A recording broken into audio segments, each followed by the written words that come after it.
وما أرسلناك إلا رحمة للعالمين. Kemudian yang ke-17 tentang wanita hamil yang disertai pendarahan. Jadi hamil pendarahan, jadi belum melahirkan. Pertanyaan, saya telah berpuasa Ramadan sebulan lamanya, namun saya ragu bahwa 90% puasa saya tidak diterima. Yang demikian itu terjadi karena dalam perutku ada seorang janin yang saya mengalami pendarahan. Saat ini kesehatanku begitu lemah dan aku tidak mampu berpuasa. Apabila dulu puasaku itu tidak sah, maka apa yang harus aku lakukan? Jadi dia bertanya dulu tuh hamil kemudian keluar darah gimana? Jawaban beliau rahimahullah, apabila wanita berpuasa saat tengah mengandung janin di dalam perutnya, lalu ia mengalami pendarahan, maka puasanya tetap sah. Karena darah yang ia alami ketika hamil tidaklah berpengaruh apapun, tidak dianggap sebagai darah haid dan tidak pula darah nifas karena janinnya masih di situ. Maka darah itu bukanlah darah nifas, bukan pula haid, karena mayoritas wanita hamil itu tidaklah mengalami haid. Dan menurut pendapat yang menyatakan bahwa wanita hamil itu terkadang mengalami haid, maka mereka mempersyaratkan bahwa darah yang keluar itu harus dalam keadaan tetap sesuai dengan kebiasaan yang pertama. Karena gini, ada wanita-wanita tertentu, tapi ini jarang sekali. Dia dalam posisi hamil, dia haid.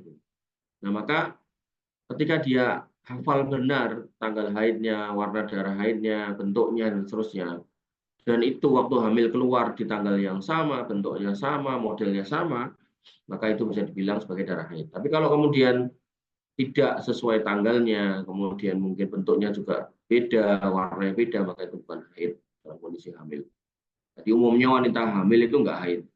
Apabila wanita yang mengajukan pertanyaan ini darahnya menjadi samar atasnya, perdarahan yang terputus-putus, berbeda tidak sesuai dengan keadaan pertamanya dulu yang ia lihat sebelum hamil, maka itu semua termasuk darah rusak. Puasanya tetap sah dan tidak ada kewajiban qadha. Jadi kayak yang tak jelasin tadi.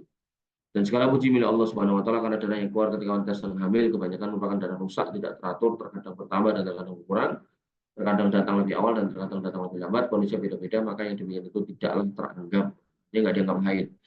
Adapun bila dikiranya bahwa darah itu sesuai dengan keadaan yang pertama sebelum hamil, sesuai dengan keadaannya, tidak berubah, datang sesuai dengan kebiasaannya, maka dikatakan oleh sebagian ulama itu adalah darah haid, wajib baginya untuk duduk tidak mengerjakan sholat dan tidak berpuasa, sebagaimana dikatakan oleh sebagian ulama. Namun sebagian lainnya dari kalangan para ulama memandang bahwa meskipun darah itu seperti kebiasaannya, maka tetap tidak dianggap sebagai darah haid karena dia sedang hamil. Ini pendapat yang masyhur di kalangan para ulama. Jadi Syekh bin Baz termasuk yang berpendapat walaupun bentuknya sama kayak darah haid, tetap itu bukan haid karena kamu hamil. Dan kebanyakan wanita hamil itu hanyalah mengalami darah goncang, berubah-ubah, pendarahan yang tidak teratur. Makanya semacam ini tidaklah dianggap menurut seluruh para ulama. Tidak perlu ditengok, puasanya sah dan sholatnya tetap jalan. Namun, pada keadaan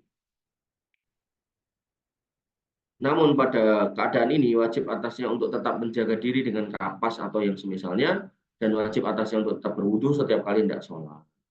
Artinya dia harus terus membersihkan area kemaluannya ketika keluar darah itu, gitu kan, dan wudu selalu waktu sholat.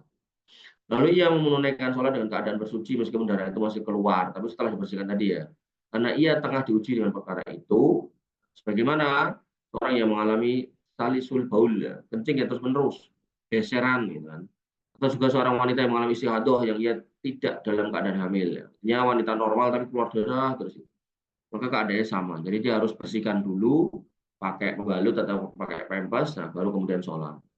Nanti kalau mau sholat lagi, ulangi lagi, bersihkan dulu pakai pembalut atau pakai apa namanya diapers, nah, sholat. Maka darah yang keluar bersamanya adalah darah fasad dan rusak, tidak berpengaruh padanya, akan tapi ia harus cebok, beristinja setelah masuk waktu sholat dan berwudu sebagaimana wudu untuk sholat, lalu menunaikan sholat sesuai dengan keadaannya, dan bila ia menjamak antara duhur dan asar, antara maghrib dan isya, maka tidak mengapa. Malah beliau berpendapat bolehnya jamak buat orang-orang yang mengalami istighadah dan seterusnya. Hanya saja ia harus beristinja setiap kali sholat. Ya, apabila waktu sholat sudah masuk, ia beristinja lalu berwudu sebagaimana wudu untuk sholat. Kemudian menunaikan sholat duhur dan asar dengan menjamak keduanya, maghrib, isya dengan menjamak keduanya, sebagaimana Nabi SAW telah mengajari sebagian sahabiah melakukan hal tersebut. Dan bila bersama dengan itu, ia juga mandi ketika hendak sholat duhur dan asar dengan sekali mandi, demikian juga maghrib dan isya dengan sekali mandi dalam rangka menjaga kebersihan, maka itu baik karena dinasihatkan oleh Nabi SAW kepada sebagian wanita yang mengalami istighadah. Jadi kalau mau membersihkan tok wudhu itu juga boleh, Atau bahkan kalau mau mandi setiap 2 kali sholat itu juga lebih baik. Baik, ini yang bisa kita sampaikan atau kita diskusikan. Kurang lebihnya saya mohon maaf. Saya cukupkan, saya rasa sampai di sini.